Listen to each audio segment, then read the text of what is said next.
And think What about about who's Lord? when you watch the news,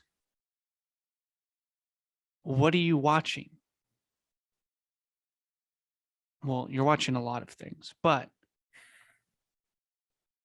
in essence, at its core, you're watching people talk about stuff that has happened and the consequences of those things. So the gospel, the life, death, burial, and resurrection of Jesus happened and is a reality. Now, how much bearing that reality has on your life, you can decide at some level, but it's a reality. It's something that has happened because of which the world is different.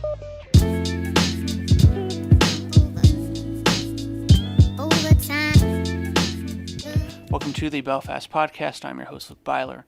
This week, Dean and I are rounding out our introductory episodes on what is the gospel, reacting to a message by Sky Gitani. It's been our through line for the whole thing here, talking about the historicity of the word evangelion, how the gospel is proclaimed in the Gospels of Jesus, and especially in the book of Acts.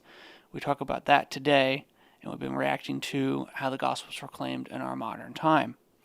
And then at the end of this episode, we talk about Wright and his distinction between the gospel being good news or good advice. And I hope that is very helpful for you guys, because that frame has really helped me and informed how I think about the proclamation of the gospel in my own life and in our churches. As I have said before, I am raising money for my trip to go to Oxford, England this summer to study C.S. Lewis in his time and in his place. And so any gift to that was appreciated. I am enormously grateful for everybody who's given, and the link is in the description below if you would like to do that. If you do give over $5, you become part of the group that will get special access to content I'm going to make as a consequence of this trip. So, again, thank you guys very much for listening. Thank you for your support. Thank you for your donations. And we will see you in the next one as we continue to talk about justification and the gospel.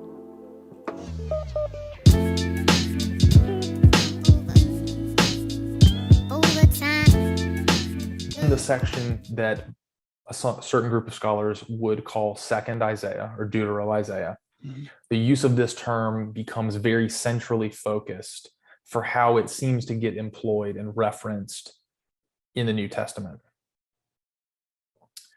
The words, they expect Yahweh's eventual great victory.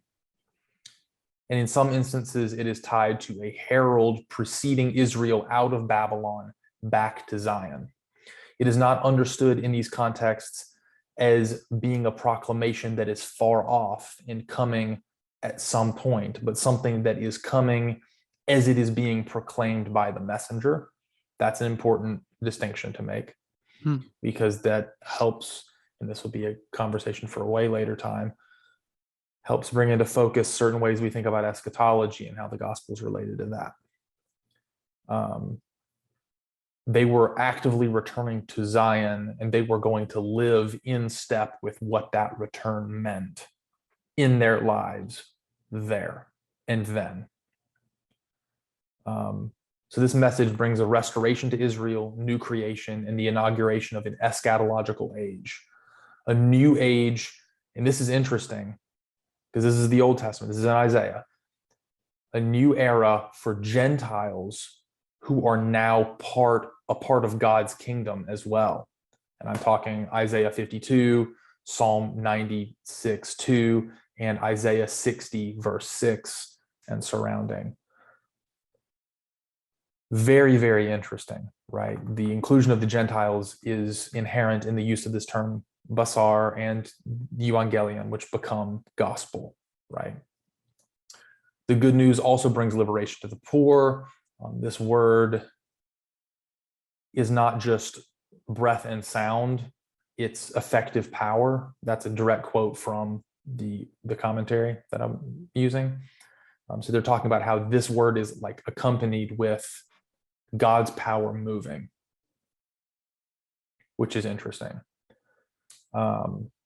It's also tied to, in the Septuagint, Dikaiosune, which is translated as righteousness, which will become important for next week.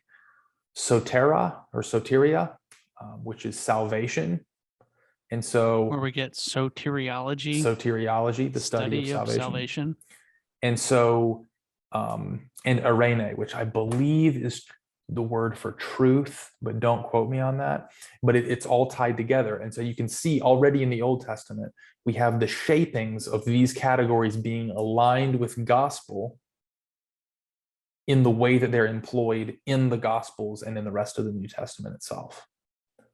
And I think that's important. Talking a little bit about Greek literature specifically,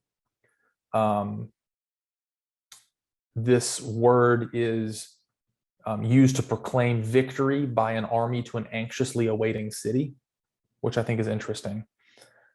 A messenger would come back from the battlefield proclaiming the euangelion, and the city would be waiting anxiously because if the battle didn't go well, they might be next on the chopping block. And so it's a message of salvation in that sense, right? Because you are not deliverance, you're not going to die.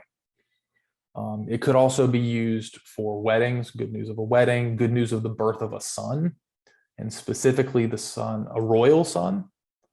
And so this is how gospel gets tied into the birth of Christ, right? Jesus' birth, and how that's a part of the story of the gospel. It's ironically used. This I thought was kind of funny. It starts to become ironically used. Emperor Nero tries to have his mother assassinated, and she sends him a euangelion of the good news that she survived the assassination attempt, ordered by him. So that's kind of funny. Sounds very Shakespearean. Yeah, exactly. And later in Greek and Roman history, this word gets associated with the imperial cult and the worship of Caesar. And that's important to note, right? Very, very important. It's like we were talking about Domitian, man. Yep. It is the Domitian conversation that we were having, right?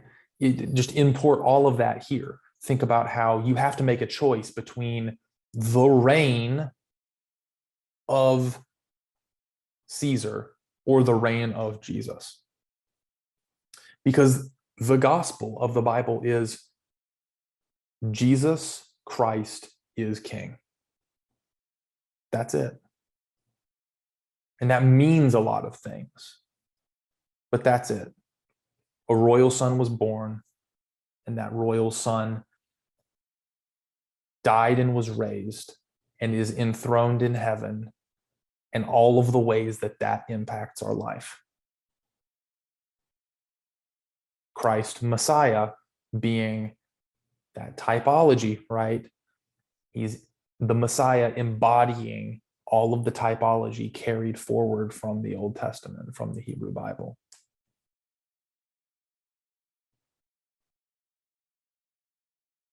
Let me make sure that I don't miss. And there was, I think, maybe the most interesting thing that's left to say is that, and I could say a lot more because there were a lot of points in the word study that I did, but for sake of time, I'll just say this. The word as it's used in the New Testament is more intrinsically linked to the way it's used in the Old Testament than all of the different ways that it's used in their culture. Probably the most direct link culturally is that link of the imperial cult and Caesar and the way that that gets tied together. And so I think it's most important to understand that and this good news, the coming of Yahweh's eschatological victory, all of that. And if we understand those two things, we understand the significance of the gospel message as Jesus Christ is King.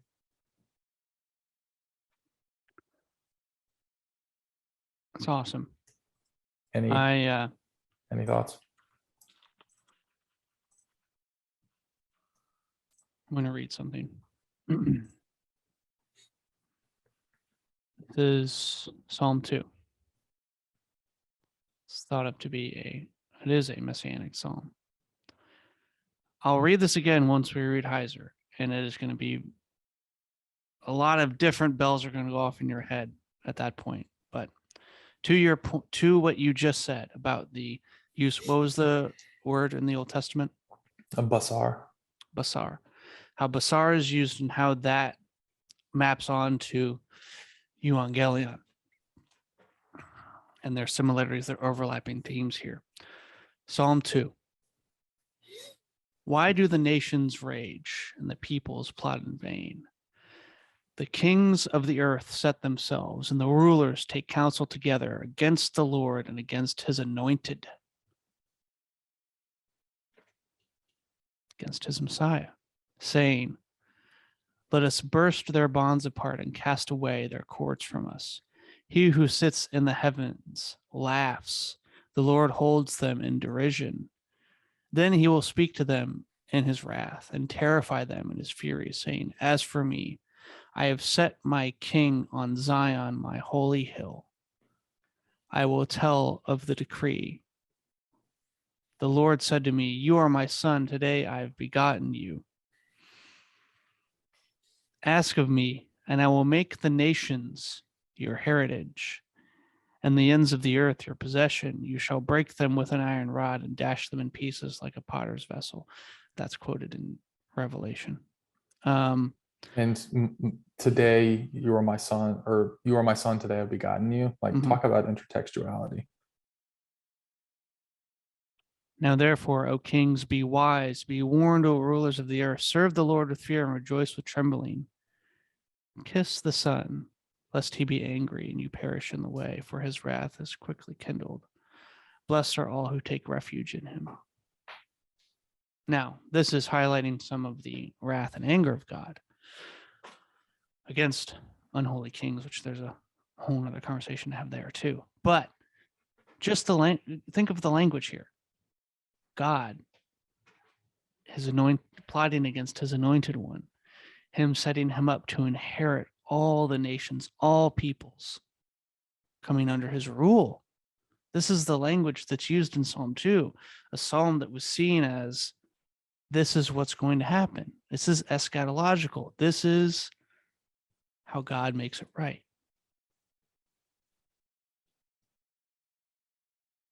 No one expected that Jesus would, and maybe this is worth at least part of a discussion.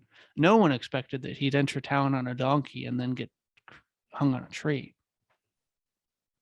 Yeah. But that's how this happens. But this is what's in view. Yep. Let's go there. I'll just read one verse.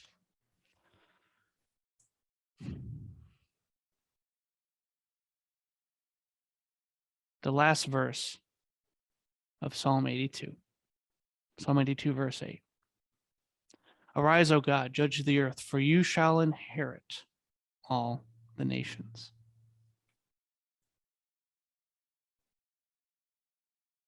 This is the vision. It is the anointed one given dominion over all the earth. What did Jesus say? For all authority in heaven and on earth has been given to me.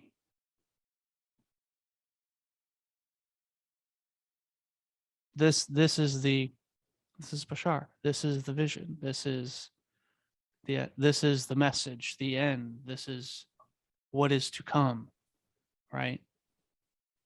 The Evangelion, the new king who's in town, the news from the battle, who has won. How did he win? What does that mean? Well, these are all great questions. I think we can Do you want to do the next portion? I think we can skip it. Let me look real quick. It's Sky giving his Jesus is King answer. I mean, we just gave all that, I guess. Unless you think we need to. Mm-mm. Okay. Do you want to play the last video? The last section? Sure. Okay. Let me fast forward it.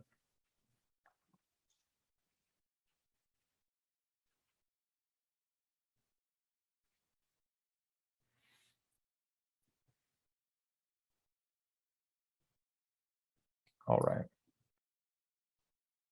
So this is him talking about the scope of the gospel. Because their goal isn't Jesus. Their goal is heaven or avoiding hell. They use the gospel as nothing more than fire insurance. We preach a gospel of fear rather than a gospel of love, centered in the person of Jesus Christ. That's the first reason this is important. The second reason is scope. If you buy into the popular gospel, hell, heaven, Jesus is how I get there, then what you believe really matters is one thing, and that is souls going to heaven when they die, right? Say the prayer, get to heaven. The popular gospel says that the scope of what God is up to in the world is souls. He's rescuing souls off of a sinking ship. It's a popular metaphor that's been used since the 1950s. Souls, souls, souls. We've got to win souls. If you believe that is the scope of the gospel, then the only thing that really matters in this world is being a pastor or a missionary or behaving like one in your off time. Because that's the only thing that God cares about redeeming is the souls of people. But is that what we've just read in 1 Corinthians 15? What is the scope of Christ's redeeming work? We're going to skip that for a second. 1 Corinthians 15, we just read this. When all things are subjected to him, then the Son himself will also be subjected to him who put all things in subjection under him, Pause. that God may be all in all. What did we just read in Psalm 2, Psalm 82? These messianic pictures of Bashar, of good news, of the all things coming under God's dominion. What is this? When all things are put under subjection to God, that God may be all in all.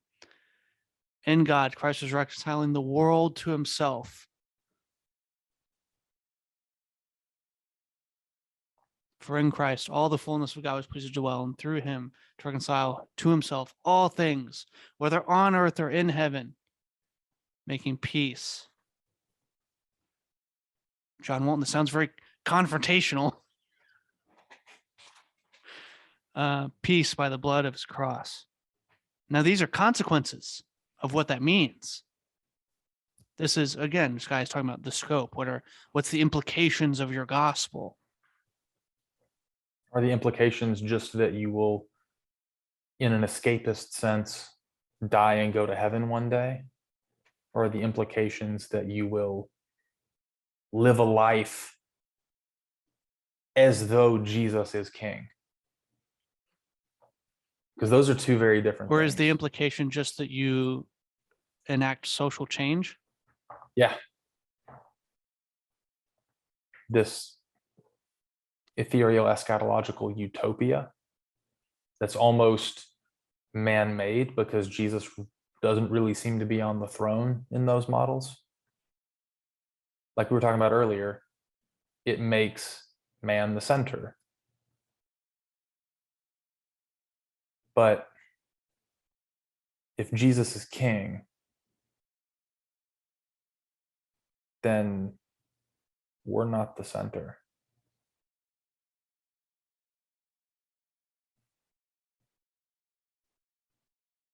Earlier, he did, and this might have been in the section that we chose not to watch, but he talked about how I think there were zero within the book of Acts and the letters, and maybe even all of the Gospels, there were zero mentions of sin every time gospel was presented, zero mentions of heaven and zero mentions of hell, I think it was, or maybe there was like Two one mentions or two. of heaven. 2 mentions 0 of of heaven, hell. 0 of hell.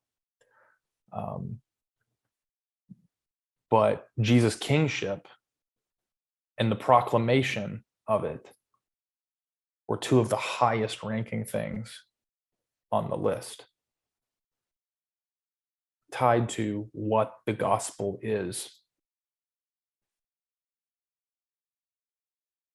That's Here, you can significant. play that real quick because it's gonna Okay. it's gonna Yeah. go pretty well into these little excerpts I want to read from Wright.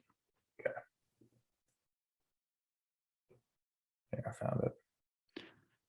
And also, just to foreshadow what Sky does at this little section of his sermon, but he says he went through every time the apostles are gospeling, they're proclaiming the gospel in the book of Acts. That's what made Scott McKnight write the book, The King Jesus Gospel, was he went through all those and found, oh, there's a lot of common themes here about what is being said. So let me write about it, making the same point Sky's making in this sermon. Yeah. Here we go. In different settings, preaching the gospel, presenting the message of the apostles to various crowds, and having them respond in faith in Jesus. The question is, what was the message they preached? There are 6 gospel messages, 6 gospel sermons in the book of Acts. Acts 2, 3, 4, 10, 13, and 17. Now, we could stay here all afternoon and go through all these one by one, and that would be fun, but I've already done that for you. So what I did is I took all these gospel sermons and I put them all in one document, and I read through them, and I kept a tally of the various ideas that were presented and how frequently in these 6 sermons. And I want to show you the results of that tally. So, how often is hell referenced in the presentation of the gospel in the book of Acts? Survey says 0. How often is heaven talked about in the gospel sermons in the book of Acts? 0. How often is sin talked about?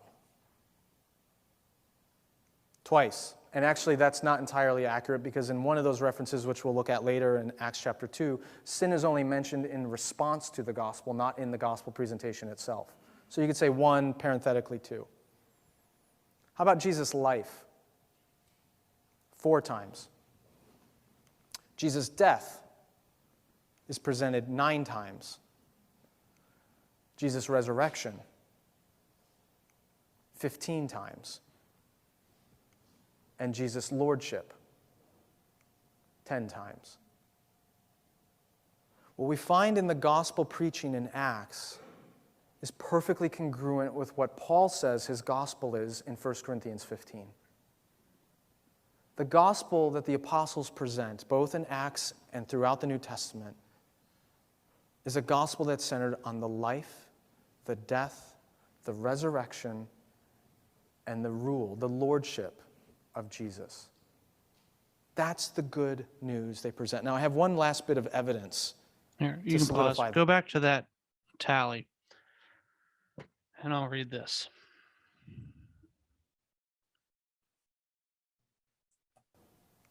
Ten times.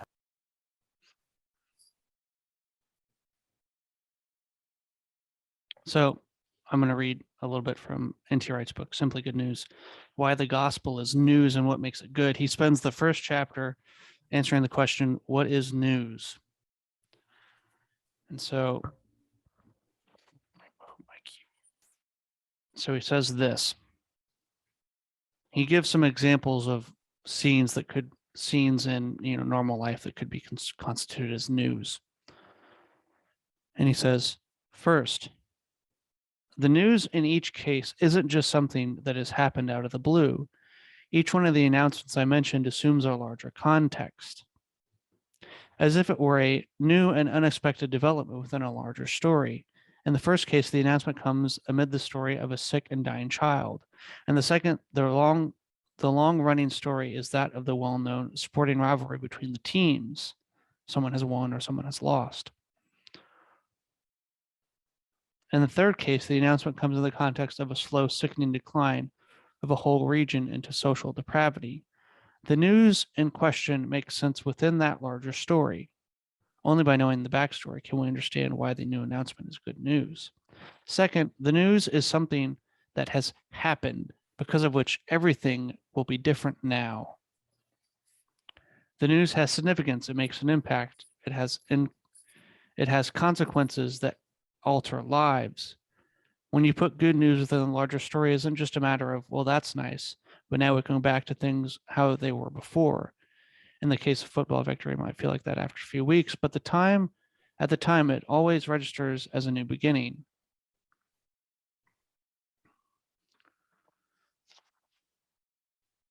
And then he says this, in many churches, the good news, something that which has happened about which the world is a different place, the good news has subtly changed into good advice.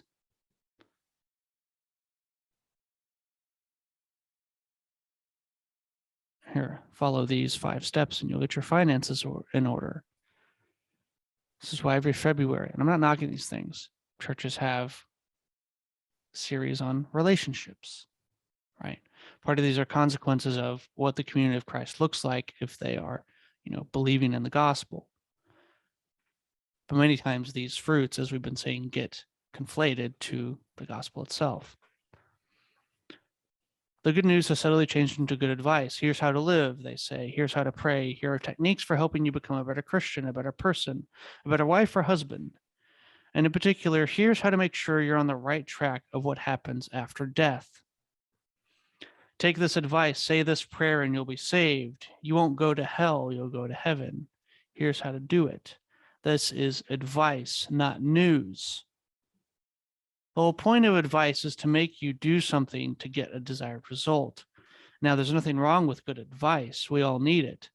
But it isn't the same thing as news. News is an announcement that something significant has happened. And good news is what Jesus and his first followers were all about.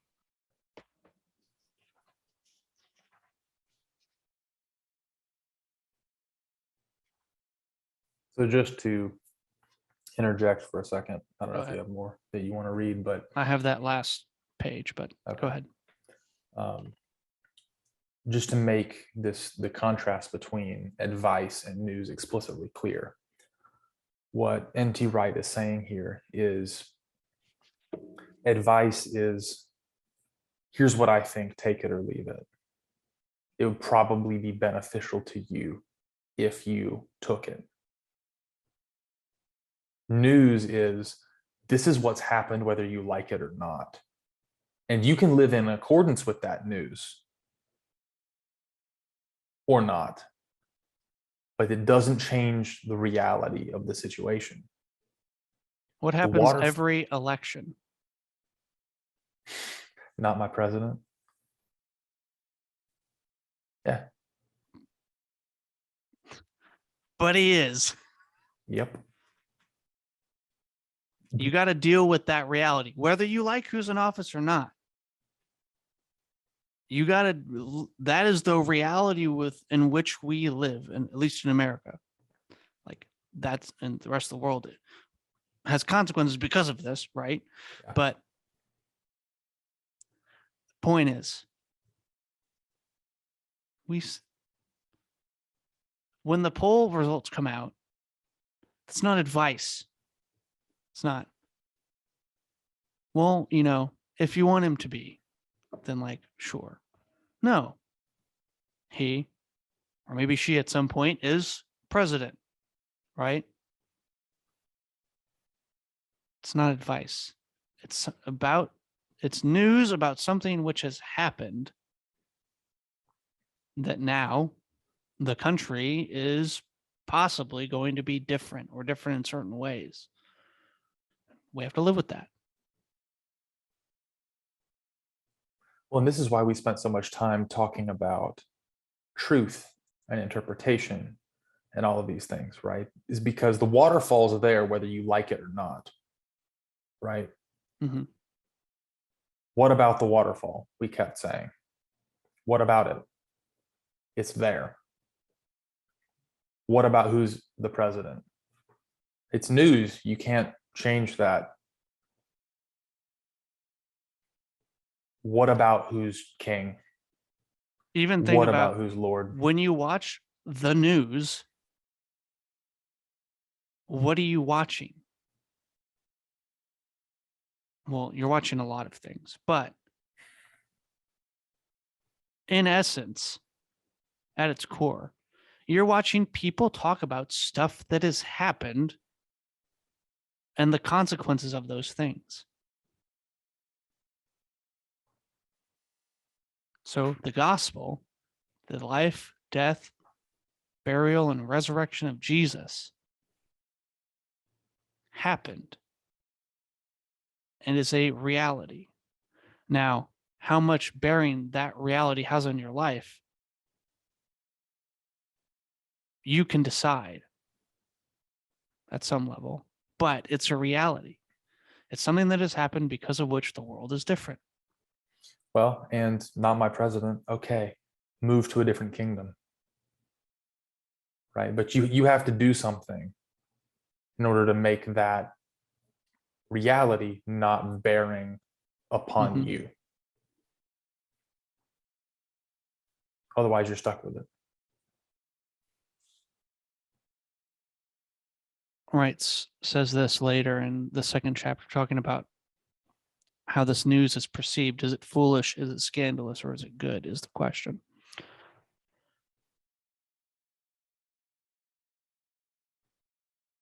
Something because of which people are now, something that has made the world a whole new different place, something because of which people were now faced with a challenge, like Herod faced with Octavian's victory. If this is the new reality, where do you stand in relation to it? We will say more about both elements of this good news in a little while, but it is important to emphasize right away that what Paul was talking about was not what most people today imagine. If you mention the Christian good news, most people today imagine that you're talking about an option you might like to take up if you feel so inclined. That would be advice, a piece of advice to continue. For some, it's a new kind of spirituality. Here's a Jesus-focused interior life for those who want that kind of thing. For others, it's a new way of living. Here's a Jesus-based morality.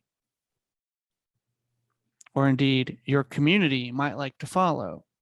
For others, again, it is about taking out an option for the future, a kind of retirement plan, except the retirement plan in question takes place after your death rather than before it. It's a way of making sure that you at least will be safe and sound, even if the rest of the world isn't. Some people, as we will see, highlight the last element, and when they talk about good news or the gospel, they focused almost exclusively on this aspect.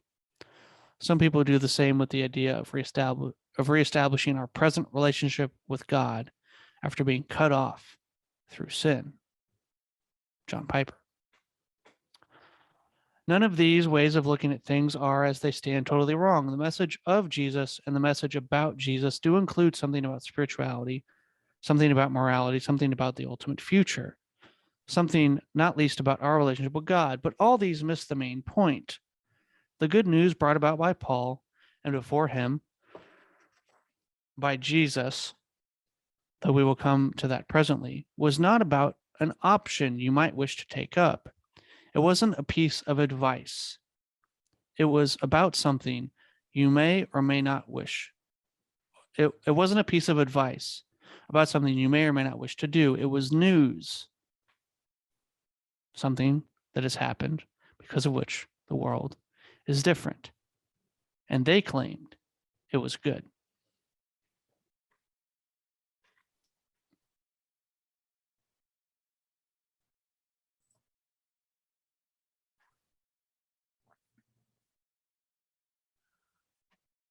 When we had our first discussion about literature, we used Lewis as a frame for how to think about literature and its role in our lives. And Lewis talks about how literature isn't the spectacle at which you look, but it is a set of spectacles through which you look. Then you judge the reliability of that literature on how it conforms to the world in which you live. Does it give you right insight, let's say? How does it illuminate things? What is it telling you? And Lewis, obviously, funny. No one's ever read more Lewis in history, but Lewis thought that, well, shortly after he wrote The Problem of, no, it was, what book was it? After he wrote Miracles, he was kind of burnt out on doing apologetic writings. And he thought it wouldn't be worth his while. No one would read him after he died. He didn't know he would die so soon, but after Miracles, he thought, I'm kind of done with the apologetic endeavor. I'm going to write some fiction. So he ended up writing Narnia. And Lewis still has this frame, the stories we tell, the things we talk about, the literature we read, as frames from which to view the world. Stories that we view the world through. And this is very much the case in The Lion, the Witch, and the Wardrobe, and it is very much the case in Prince Caspian. If you've read Prince Caspian, what's interesting about the book is that in the beginning, you have a land in which Narnia and its vitality of the past has been subjugated and oppressed and forgotten and done away with on purpose. But the prince has a tutor that tells him these stories of old, rekindling his imagination for what Narnia and this land used to be. And I think Lewis is doing some things about, if we forget the stories of our past, we're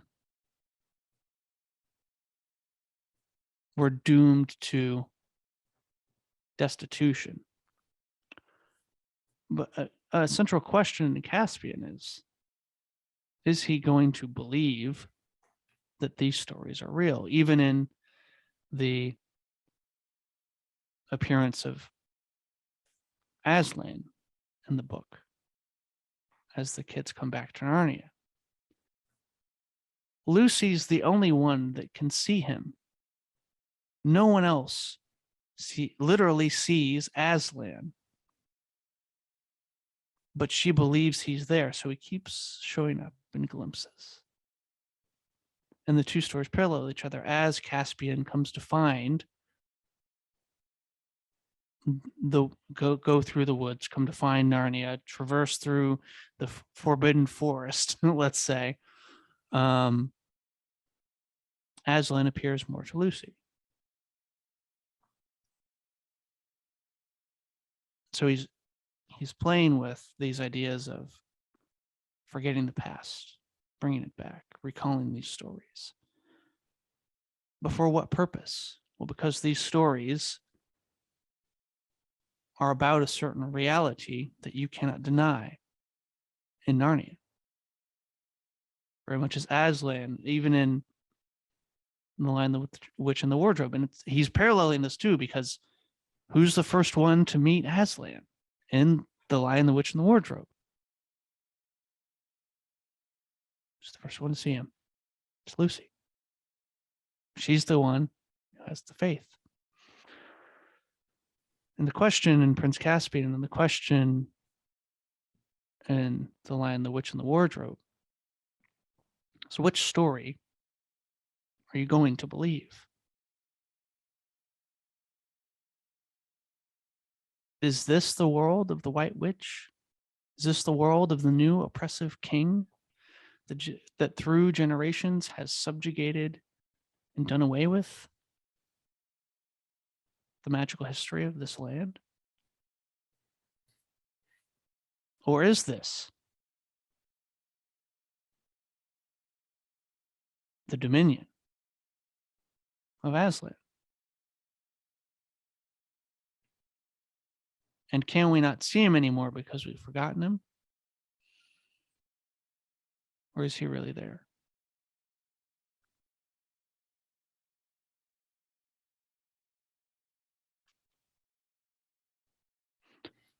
Are we going to believe that history hinges not in the 18th century, but in the first century, on the resurrection of Jesus, the first fruits of new creation? Because something's happened, because of which the world is different. So what are we going to do about it?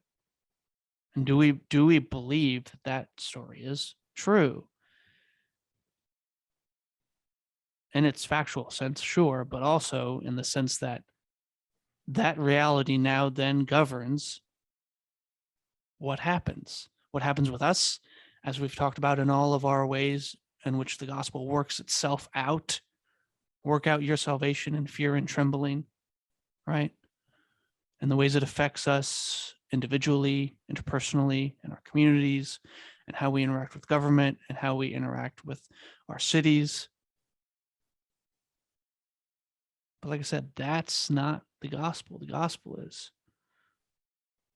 Christ died, he was buried, and he rose again. And he started something new. Something changed because of that. So, and it's reality, whether you want it to be or not. What are we going to do about it? The story of Caspian is he going to recapture the Narnian imagination? And the story that, the question we're posing with this is, are we going to recapture the Christian imagination? Because that's what we're attempting to do.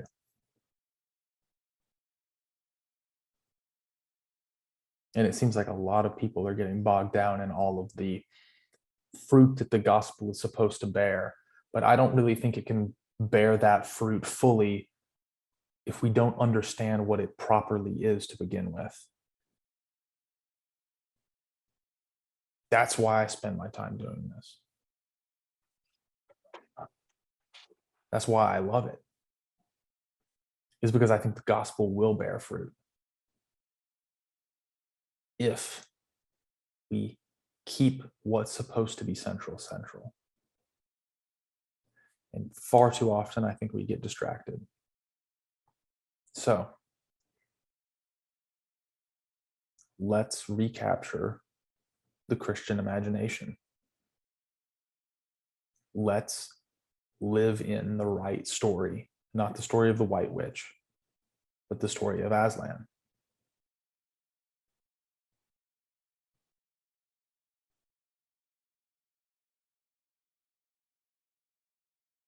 You want to end on the clip? Yeah.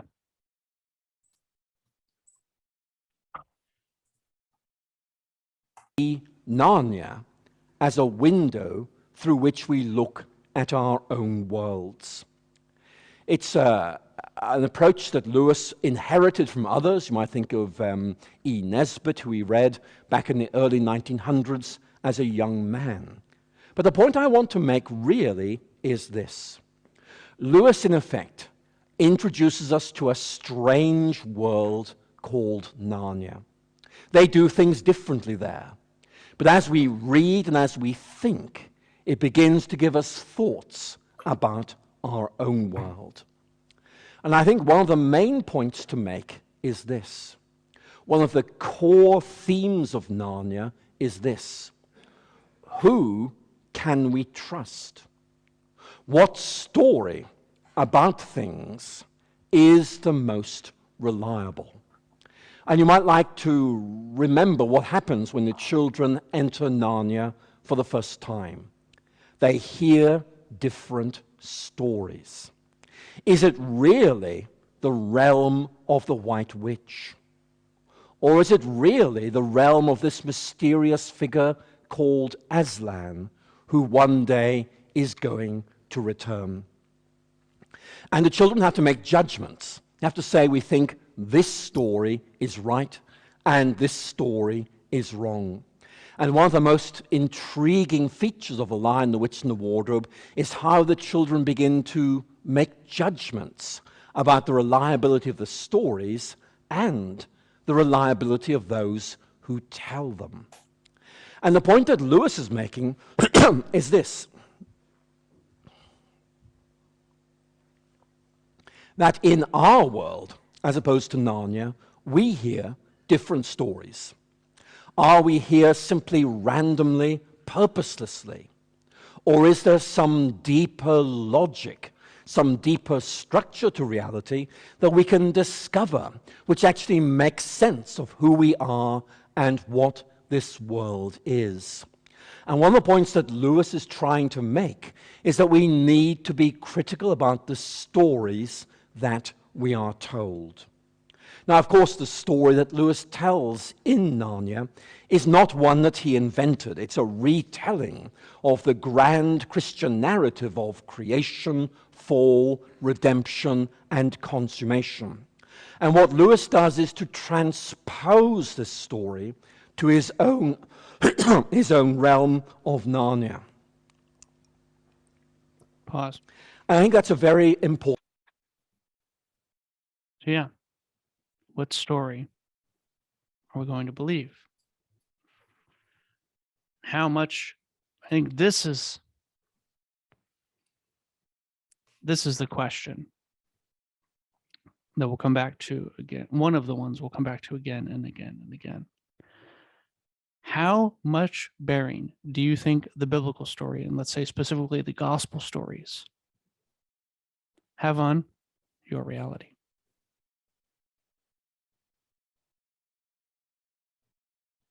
How much? Is it news? Is it really good news? Is the gospel stories good news? The ones about Jesus, as we've talked about all in these typological episodes, embodying Israel, being the perfect Israel, offering himself up, dying, rising again, ushering in new creation.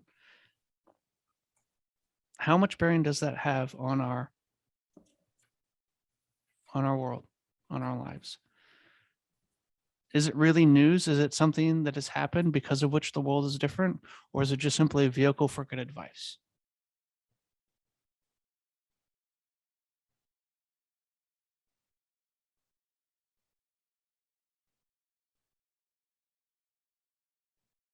That's all I got.